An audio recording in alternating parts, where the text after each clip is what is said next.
Imagine this. You're in a class and you're trying to take notes, but you're struggling to listen to the teacher and your screen reader at the same time. Well, if this has happened to you, you might want to consider trying to use a Braille display with your computer. In today's Tech Tip Tuesday, we'll be taking a look at a section of our new course diving into Braille displays.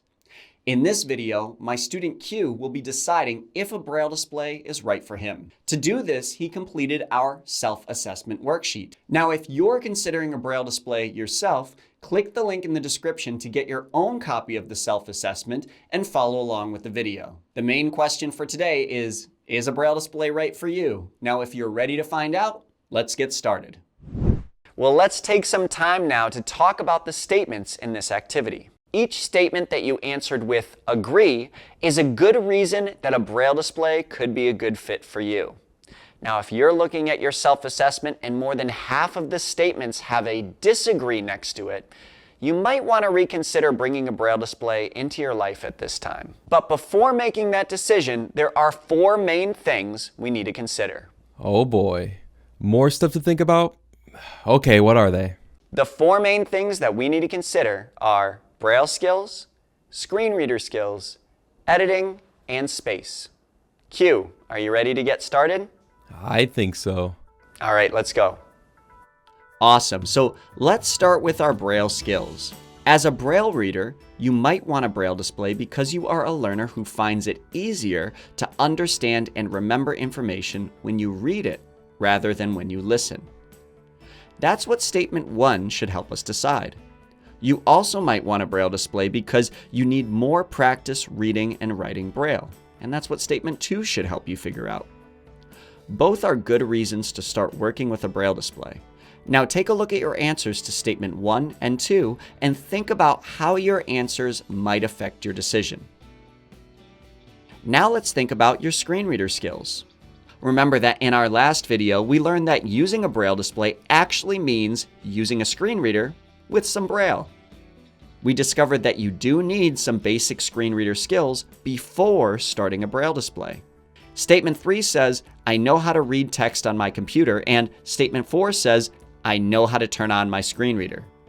If you answered disagree for either of those statements, it doesn't mean that you don't need a Braille display, but you might just want to learn some of those basic screen reader skills before starting on one.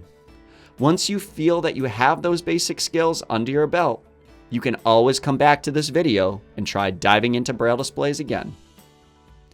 Now let's talk about editing skills. Braille displays can be a really great tool to help you edit text. If editing is something that you struggle with, that might mean you might get lost in your document or forget punctuation, or maybe you just make lots of editing mistakes. Well, a Braille display can certainly help. Statements 5 through 8 are all about editing. If you answered agree to any of those statements, well, a Braille display might be for you. Finally, let's look at space. Really, the question here is, how much space do you have to work with? That might mean desk space or space in your bag or your locker. If you have tons of space, well, that's awesome. There's no problem there, right?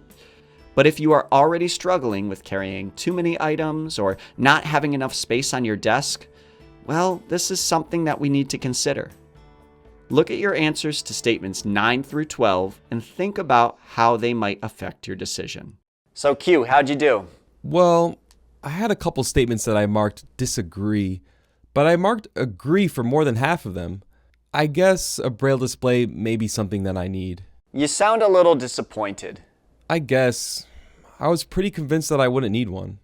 Okay, well, let me ask you this. You marked half of the statements as agree, so now, why do you think you might need a Braille display? Well, I do make lots of editing mistakes, and I sometimes type in all caps and I don't realize it. Oh, and I already know how to use a screen reader, so I guess it's a good idea.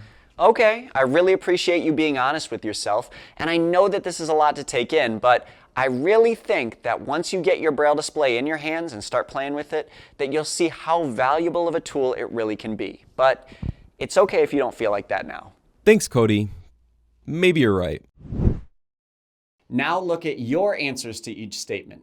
Is a Braille display something that you might want to consider in your life? If so, you might want to check out our new course in the screen reader curriculum, Diving into Braille Displays.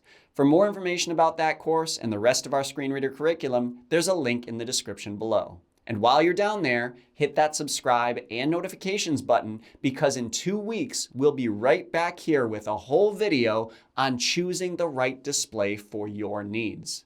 That'll be right here in 2 weeks on Tech Tip Tuesday.